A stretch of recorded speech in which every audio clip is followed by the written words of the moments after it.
Hello and welcome to the Back to Space Newsflash. This is the last week of January 2020. Let's get started.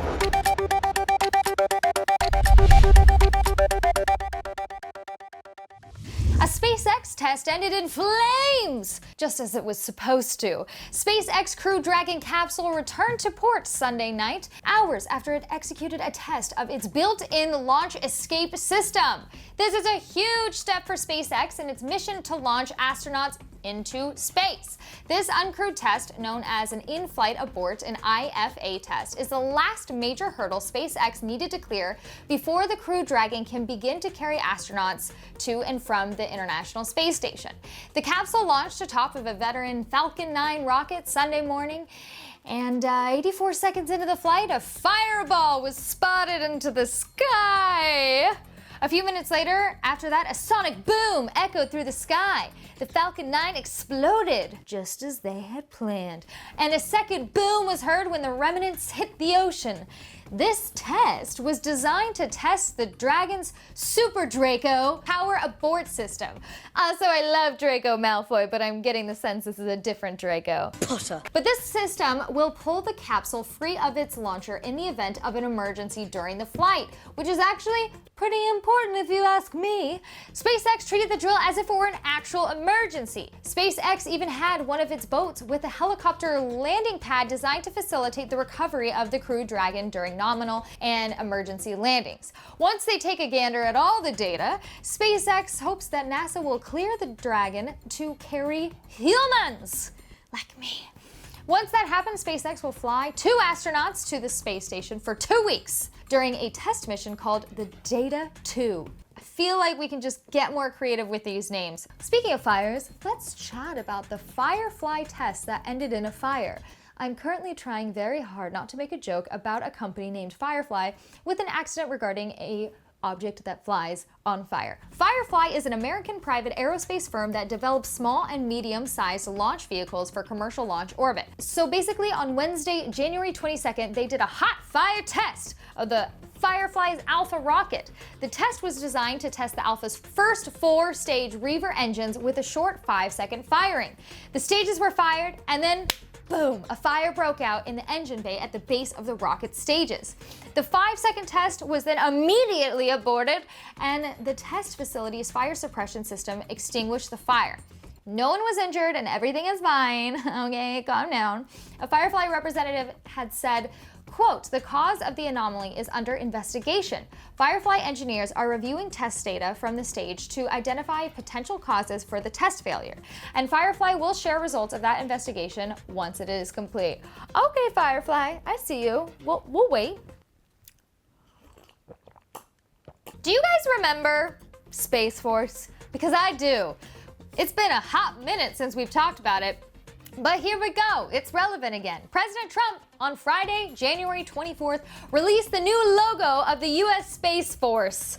And he released it on Twitter, pretty on brand for him. Anyways, you might look at this and think, whoa, that looks familiar. Well, you are right, it has a lot of similar characteristics to the Star Trek insignia. Along with the logo, President Trump also swore in General John W. Raymond as Chief of Space Operations. Now, if you ask me, that's a pretty cool title. You might be wondering, well, what is Space Force?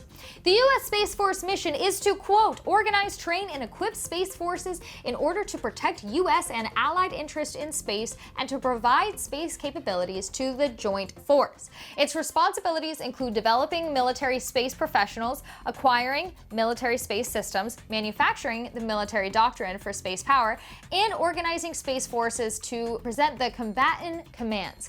I have actually had a conversation with a couple of NASA people and I was like, what is this all about? And they told me that there have been many credible threats to our satellites, which would impact us because we need these satellites on a day-to-day basis.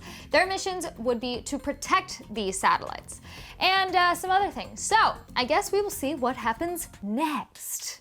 So good news, the antimatter detector on the ISS is fixed. This mission took 4 years of planning, 20 new tools shipped by spacecraft, and an unprecedented 4-part repair job. On January 25th, NASA astronauts Andrew Morgan and European Space Agency astronaut Luca Parmitano spent 6 hours and 16 minutes working outside the station to finish the final repairs on the Alpha magnetic spectrometer. These astronauts were using a tool to fix instruments that was initially never designed for spacewalk repairs. The overall goal of the AMS is to better understand the nature of dark matter, dark energy, cosmic rays, and other cosmic phenomenons, and ultimately to understand the universe's history.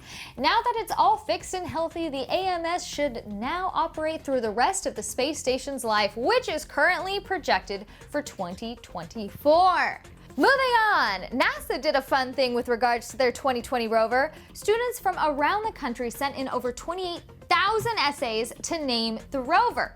And recently, they have narrowed down the contestants to 9 finalists. This competition began on August 28th last year. The polls are currently open for the finalists. If you want to take a look, read some of the student essays, and vote on what you think the next rover should be named. Way to go, kids. Way to go. So let's do the giveaway for this week. This original piece by Roland Miller. Look at this. Look at this photograph. Oh, got a couple more comments, guys. All right, we have Lucid Moses. You won! Yay! And this week we are giving away this t-shirt. Not the t-shirt I'm currently wearing, but this style of t-shirt in your size. And that's it for this week's News Flash. I'm trying to find the happy spot between really long and really short. I listened to your comments, and we will make sure that we are fine-tuning it until everyone in the world is satisfied. All right, I'll see you guys next week. Thanks again.